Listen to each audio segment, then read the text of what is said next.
Bucks and Suns. Chris Paul, undeniably the most important player on the floor and the shortest, but that's not important now. He was just a menace offensively. Meanwhile, for Giannis, we weren't even sure the guy was going to play. Not only did he play, the two-time MVP finished with 20 and 17. But the Bucks needed more from him, from the rest of the team. Nick, which one of these stars will dictate the outcome of the series more, CP3 or Giannis Antetokounmpo? Well, it's certainly, you can make an argument for both. It's definitely Giannis through the first 3.5 quarters of games, and you could argue it'll definitely be Chris Paul at the end of close games, because that is where he has excelled throughout his entire career, and that is where, even to this day, as Giannis is on the precipice of his first championship, pardon me, where the Bucks tend to go away from him and go more to Middleton.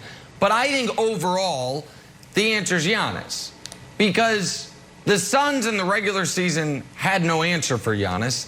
And even last night, you saw Giannis in his first game in over a week dealing with, and I can't believe he was out there.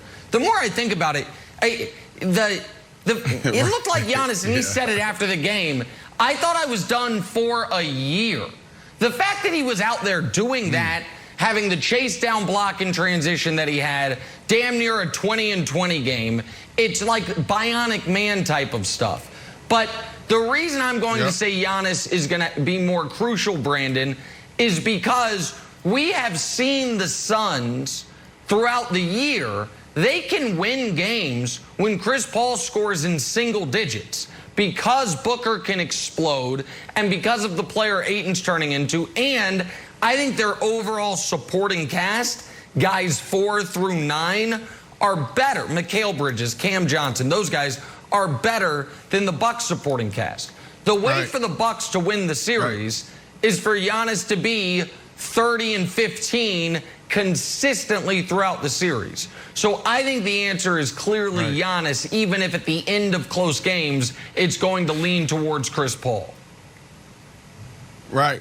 And I want to go back to your Giannis point as far as surprised that he was out there. Yesterday, talking about this, I think I was coming from a 37-year-old mindset and looking at how I feel today. But when I was 25 and I was 26, you know, I would have the freakish type accidents on the field or injuries, and I would bounce back like that. You even saw LeBron James do that year after year after year. You see so many players have these type of plays and these injuries, and they're back up a play later or maybe the next game. So, yeah, Giannis, the bionic man, unbelievable. And not only to be out there, Nick, but 17 boards. I mean, that says a lot. And he was super aggressive, getting to the paint and doing other things. But the answer is CP3.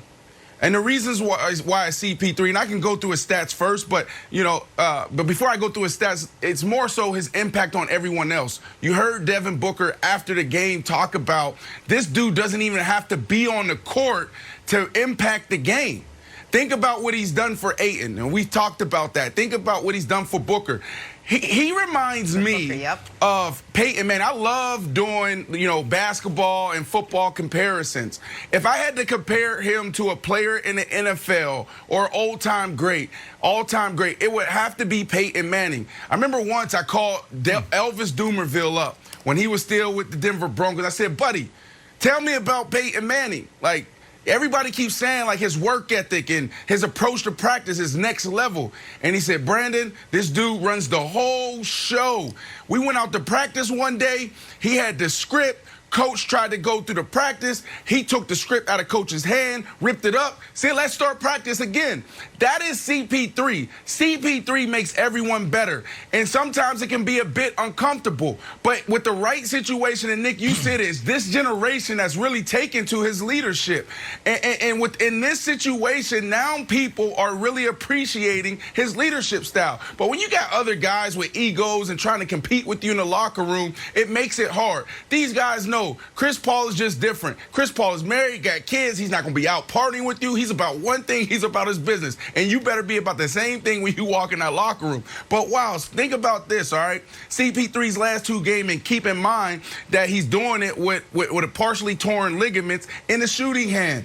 36 points per game, 8 assists per game, 65% from the field, 73% from the three, and only 2 turnovers. This dude is the man when you talk about what he's doing for this team. Totally and he agree. impacts the game more than anybody I've seen all year.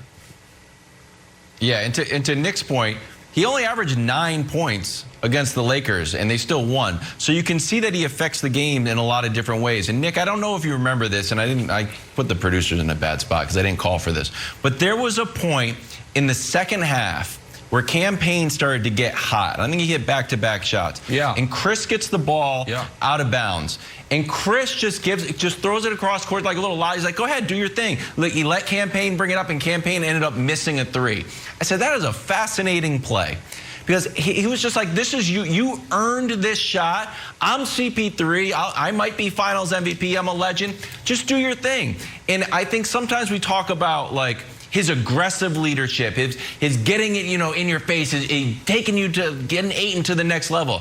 I thought that was a good example of just almost like a passive leadership, a confident leadership of allowing Cam Payne to get confidence, even if he misses the shot. It's proving that he believes in it. Because he does it so at I know the we say a expense lot like, of his oh, own it doesn't show stats. up on the. Yeah, well, it doesn't show up on the stat sheet, but that literally doesn't show up on the stat sheet. That's just infusing a guy with confidence. So I think the answer has got to be CP3. And listen, Broussard will be on in an hour, and I'll save the MVP stuff for when he's here with us, because to me, this is another great validation of that you can't just look at the stats. You have to look at the overall impact. But I want to respond to what Wild said, because during the, I think this is the sequence Wild is talking about. He and I didn't discuss this before the show.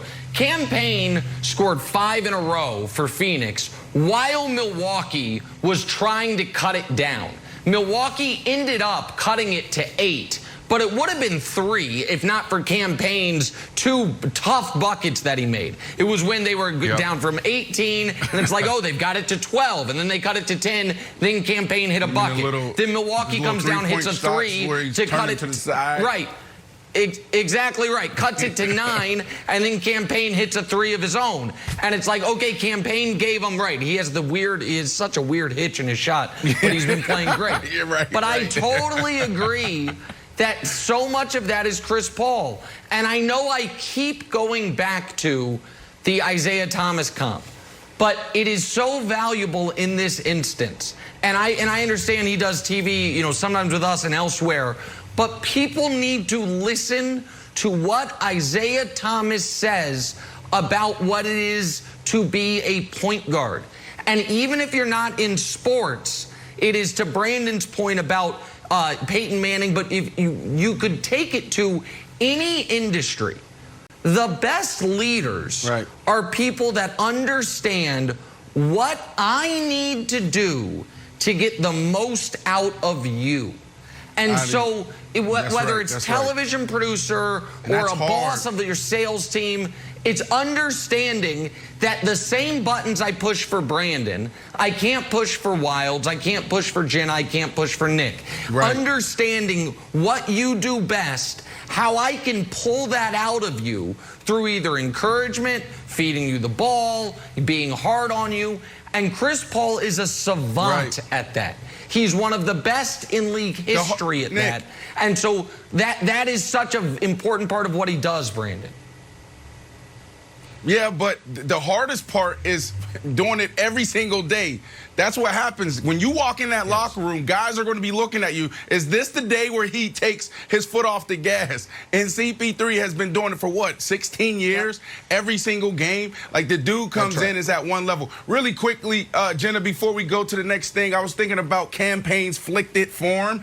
Wilds keep talking about he plays basketball. Wilds, you know a hooper when you see him. You don't need to have a ball in your hand. Can I see the form real quick before we go? Let me see the form, because you keep talking about this. It used to be. It used to be more beautiful. It's honestly, it's pure Bill Cartwright. It's pure Bill Cartwright. I can bring the ball over here like this. And actually, it's a Bill Cartwright, Joakim Noah thing.